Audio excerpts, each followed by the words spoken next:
আল্লাহর রহমতে কাজটা কমপ্লিট করলাম। রানিং প্রেশার -3 আছে। আমার মিটারের কাঁটাটা একটু উপরে, তো এখন -3 আছে রানিং প্রেশার। তো মাশাআল্লাহ খুব সুন্দর ঠান্ডা আসছে ভিতরে, আলহামদুলিল্লাহ আল্লাহর রহমতে। এই যে এটা ডিপ, এটা হচ্ছে স্যামসাং ফ্রিজ। এই যে স্যামসাং,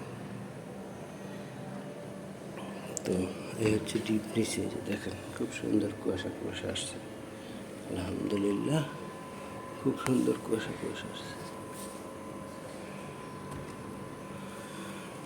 এ হচ্ছে নর্মালও ঠান্ডা চলে আসছে আল্লাহর রহমতে।